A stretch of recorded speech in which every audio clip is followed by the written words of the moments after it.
адамсың, сен іздеп шынға шықтым.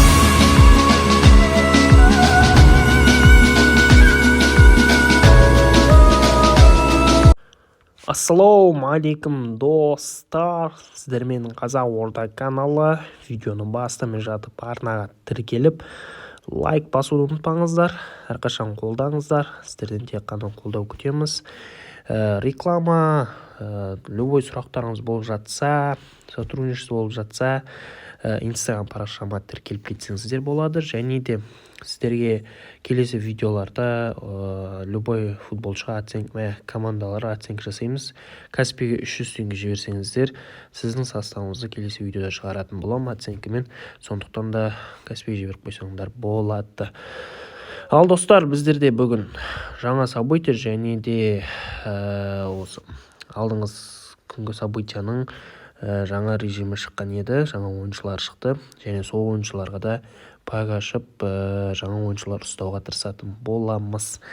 Футболный аккорды деген жерден рок дейтін жер шықты. Рок, бұл американский музыка, гитара, сондай не ғой, өздеріңіз білесіздер деп ойлаймын.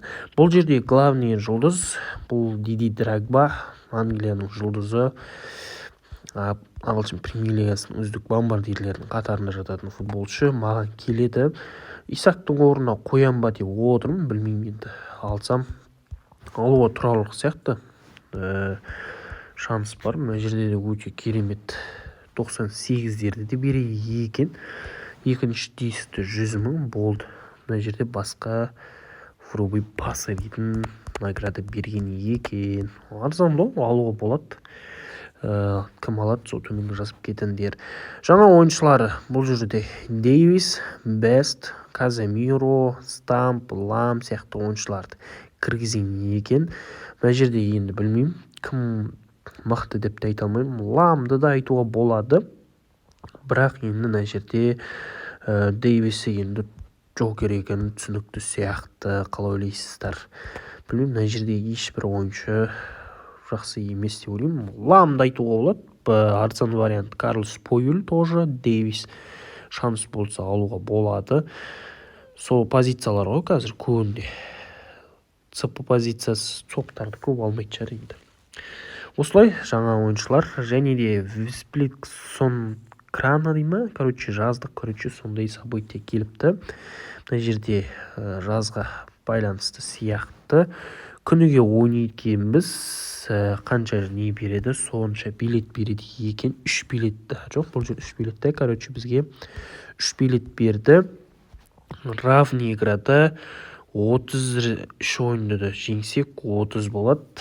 90-да, сонда, күніге алуға болады екен. Мына жерде, мына, білмеймін, мыналар тур ататын, бірдеңе сияқты.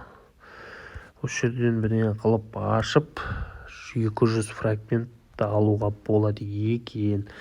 Екі түрлі ойларыңыз болады, енді мына жерде қазір оны айтатын боламын. Кеттік ойыншыларына өтейік.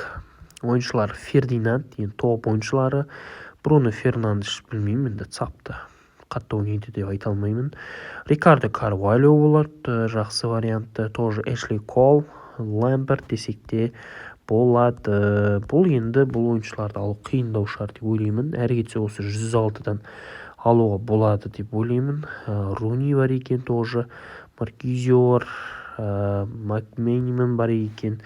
Осы варианттар ғой ең жақсы 106 рейтингтерді қатарында. Ал кеттік, жаңа ойыншы пак ашамыз. Жаңа пактар келді. Сондықтан да жолымызды бір сынап көрейік. Может, жақсы ойыншы шығып қалар. Ал кеттік, фрагмент рок дейтін жердегі ойыншыны ашып көрейік. Кімді береді екен? Ал міне, бельгиялық ойыншы, шабуылшы Лукаку 106. Хорош, мықты. Ромело Лукаку 106 рейтинг ұстап алдық біз. Міне керемет, қуаныштымын достар. 106 рейтинг ұстау деген тарихты былай айтқанда лайкер десек те болады. Ромело Лукаку шабуылшы. Былай қарап тұрсаңыздар, мен составқа қоюға болады, бірақ жетонға да артық етпесі анық. Міне керемет ойыншы шықты десек те болады. Шабуыл шебінде де қарсыласымызды ойсырата жеңеміз. Статистикасы жақсы сияқты. Рабочаясы солақай паспенде ойнап көреді. Ал достар, озыр күтем десеңдер төменге жазып кетіңдер. Бұйырса жаңа ойыншыға да жасайтын боламыз. Ал кеттік екінші событияның пагын ашып көрейік. Настроениемізді бір көтеріп жіберді ғой. Енді артынша сол жаңа событияға байланысты ашатын боламыз. Келік, кімді береді екен? Сонткара. Жаңа события. Представлениясы герой. Француздық ойыншы, қорғаушы. Ливерпуль. Конате тоже. 106. Ё-майё, мынау не болып кетті достар бүгін? Мен бүгін күткен сияқты ғой. Міне керемет лакер. Лакер десеңдер де келісерсіздер, ойлайсыздар. 106 рейтинг. Қорғаушы. Компанияда алмастыра ала ма мына ойыншы? Керемет Ливерпульден шығып кетті ғой. Қараңыздар, жақсы екен. Қалай қонбайсыз мынандай ойыншыға? Апперкот, выпрыжки дейді. Характеристикасы білмеймін. Компанияға қарағанда салыстыруға болады шығар.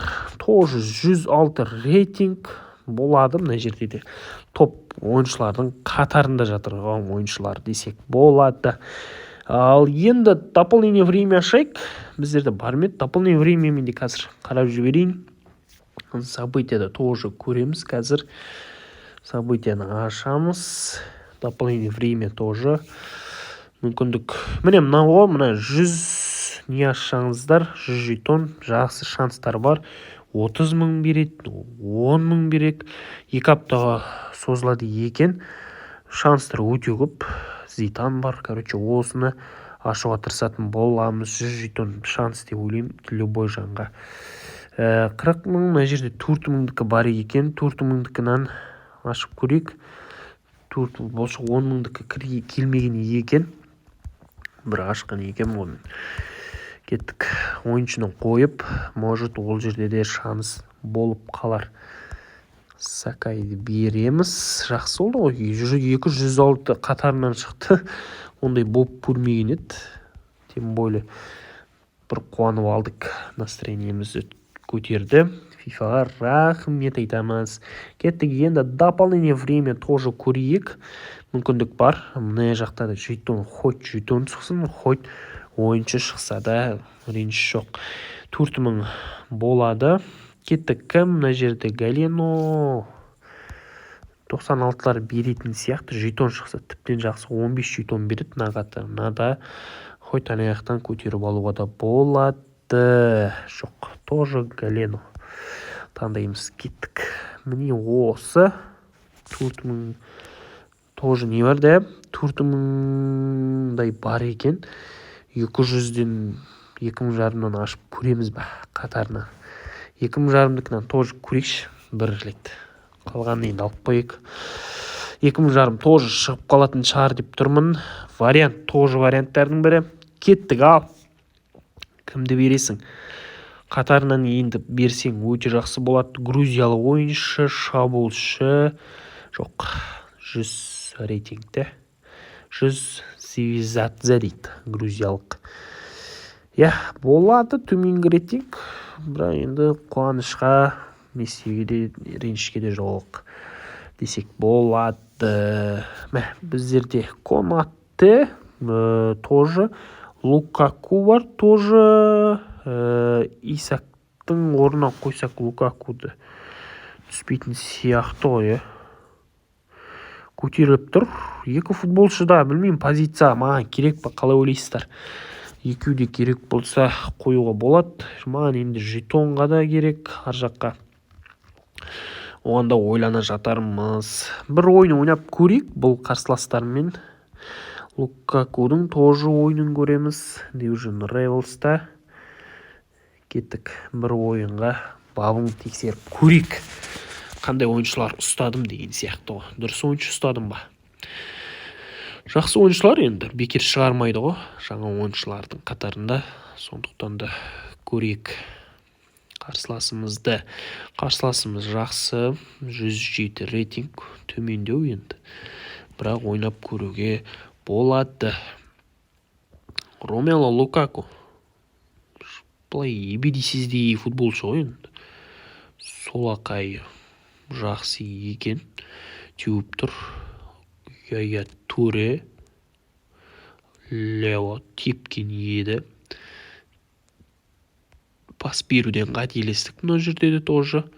Швайнштайгер Рафаэль Леоға соққысы жақсы екен. Былай қатар Лукаку мүмкіндік бермейді енді, жақсы. Швайнштайгер тоже Ромело Лукаку солақай тіке варат қақпашыға тепкен екен. Баспен соққа қалай болады, жақсы таласып тұр, мықты. Исактан бірақ мықты деп ойламаймын енді. Исак лакер ғой, былай айтқанда имба ойыншы. Мартинездің қалай соққыны тірегенін қараңыздар, жапада жайсаң жатып, кең жерде жатқандай тіреді ғой допты. Рафаэль Лео тоже гол. Пас береміз. Лукаку Лео. Қалай Мартинез, қалай тұрып жатсың сен? 7-де 5 бірақ гол жіберіп қойды. Лукакудың пасы Леоға. Лео соққыны бере алмай қалды. Аржақ бұрышқа тастағанда, міне Лукаку ойланам дегенше қақпашымыз тіреп болды. Ал, соңғы гол сал. Лукаку дала тепті. Салмасаң өкінейін деп тұрған еді. Лукаку бұрышта жататын едің, ауыстырып жіберетін сияқтымын, мен керек емес сияқты Лукаку. Осылай достар, бүгінгі менің ұстаған ойыншыларыма өз көзқарастарыңызды айтып кетіңіздер, төменге лайк басыңыздар, ұнап жатса каналға жазылыңыздар. Тоже инстаграмға сұрақтарыңыз болса жазып кетсеңіздер болады, тіркеліп кетсеңіздер болады. Бұйырса жаңа событияларға да жақсы қадаммен аяқ басатын боламыз. Ал достар, осылай сіздермен Қазақ Орда каналы келесі кездескенше сау саламатта болыңыздар.